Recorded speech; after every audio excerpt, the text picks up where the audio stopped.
পাত্র আমরা দেখেছি না, সে খুবই হ্যান্ডসাম। তার বাবা তো আরো হ্যান্ডসাম। তাদের টাকা পয়সা গাড়ি বাড়ি কোনো কিছুর অভাব নাই। সেখানে বিয়ে হলে তুমি পায়ের উপরে পা তুলে নাকে তেল দিয়ে ঘুমাবে আর তোমার হাজবেন্ডকে পড়াবে।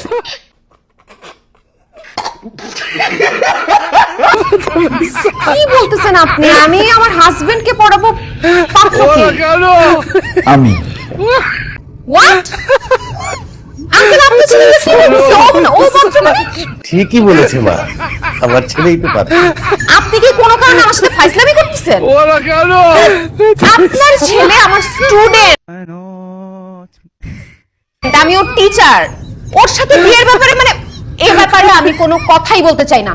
আপনি প্লিজ প্লিজ ওকে নিয়ে এখান থেকে যান। আর তুমি, তোমার কত বড় সাহস, তুমি বিয়ের প্রস্তাব নিয়ে আমার বাসায় চলে আসছো? কানে ধরো।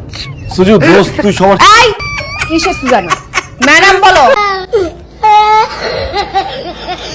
ম্যাডাম, আমি কানে ধরতেছি, কোনো সমস্যা নাই।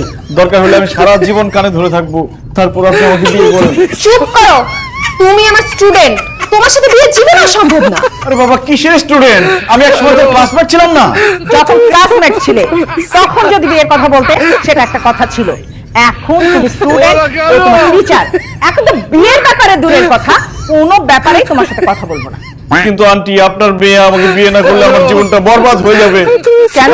আপনার মেয়ে যদি আমাকে বিয়ে না করে, আমি লেখাপড়া বন্ধ করে দিব। ডুপ্লিকেট। আমি আর বাসায় থাকবো না, আমি ডিপ্রেশনে থাকবো।